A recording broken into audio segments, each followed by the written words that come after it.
क्या आपने कभी सुना है कि भगवान जगन्नाथ ने स्वयं पुजारियों को डांट लगाई हो, सिर्फ इसलिए कि एक गरीब भक्त की केले की छाल वाली माला मंदिर में स्वीकार नहीं की गई?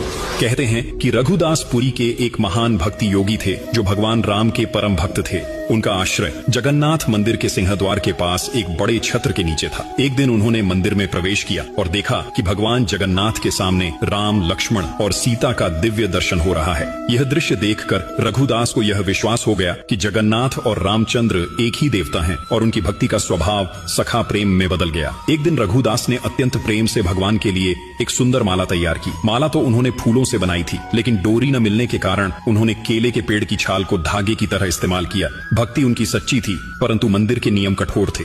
जब उन्होंने माला पुजारी को दी तो उसने तुरंत मना कर दिया, क्योंकि केले की छाल मंदिर में अपवित्र मानी जाती थी। यह सुनकर रघुदास का हृदय टूट गया। वह माला लेकर अकेले रोते हुए अपने आश्रय लौट गए। उस रात मंदिर के पुजारियों ने व्रत रखा। उम्मीद थी कि भगवान स्वयं कोई संकेत देंगे, और सच में रात के गहरे सन्नाटे में भगवान जगन्नाथ उनके सपने में प्रकट हुए। भगवान ने कठोर स्वर में कहा, तुमने रघुदास की माला ठुकराकर उसकी भक्ति का अपमान किया है। वह माला मेरे लिए सबसे प्रिय है, क्योंकि वह प्रेम से बनी थी, न कि नियमों से। वह इस समय घर में बैठा रो रहा है, भूखा प्यासा। जब तक उसकी माला मेरे गले में नहीं चढ़ाई जाती, तब तक मैं कोई पूजा स्वीकार नहीं करूंगा। सुबह होते ही पुजारी भागते हुए रघुदास के पास पहुंचे, उनके चरणों में गिरकर क्षमा मांगी और प्रेम पूर्वक माला मंदिर ले गए। जब वही माला जगन्नाथ के गले में अर्पित की गई, कहते हैं कि पूरे गर्भगृह में एक अद्भुत सुगंध और दिव्य प्रकाश फैल गया, मानो स्वयं भगवान ने अपनी प्रसन्नता प्रकट की हो। जगन्नाथ वही भगवान हैं जो सबसे पहले अपने छोटे भक्त मित्र के आंसू पोंछते हैं। इसलिए कमेंट में जरूर लिखना, जय जगन्नाथ।